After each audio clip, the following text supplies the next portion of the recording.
即便是国民党真能胜选了，又会推进两岸统一吗？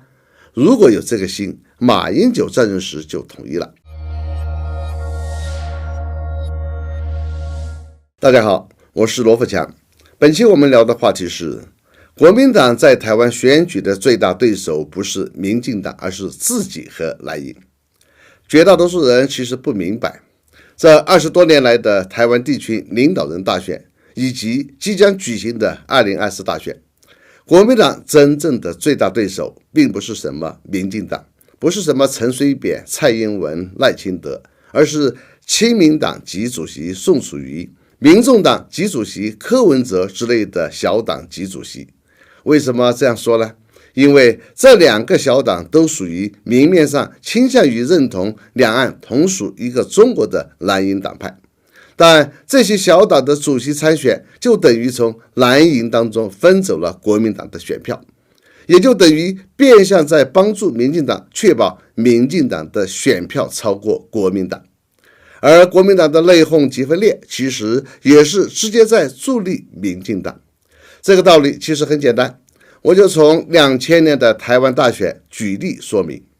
2000年是台独精神领袖李登辉开放党禁，把推动台独作为目标的非法党派民进党变成了合法党派，让民进党获得了合法的选举权。作为国民党大佬的宋楚瑜，明面上是因为李登辉没有推荐他作为国民党的候选人而愤愤不平，随后脱党，以独立身份参选。结果他拿到了466万票，国民党推选的连战只有290万票，而拿到了497万票的陈水扁当选了。如果不是宋楚瑜和连战各选各的，只有一人参选，那么他们其中一人的选票应该是756万票左右，但陈水扁却以497万票当选了台湾地区领导人，从此台湾岛上开启了民进党执政的大幕。自2000年之后，宋楚瑜虽然屡战屡败，但他每一届都要参选，就是要从国民党手里分走蓝营选票。已经81岁的他，明知道自己不可能胜选，但一样还要坚持参加台湾地区2024大选，动机何在？是不是要确保民进党战胜国民党而胜选呢？除亲民党之外，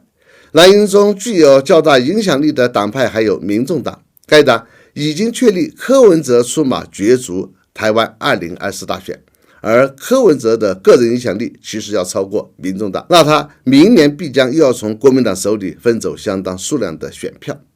在必将被亲民党和民众党分走蓝营选票的情况下，国民党却还在继续制造党内矛盾。要采取什么征召方式来确定谁代表国民党参加2024台湾地区领导人选举，至少要到6月18日才能完成第3阶段的提名，最终再由国民党开会决定谁出马参选。这样做到底是不是故意制造国民党内部因为争夺候选人资格引发的内讧？我曾经多次说过，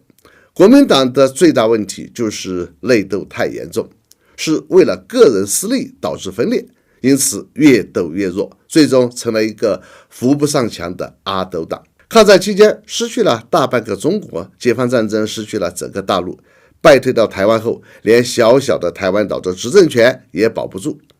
即便是国民党真能胜选了，又会推进两岸统一吗？如果有这个心，马英九在任时就统一了。但马英九两岸政策的核心是不同，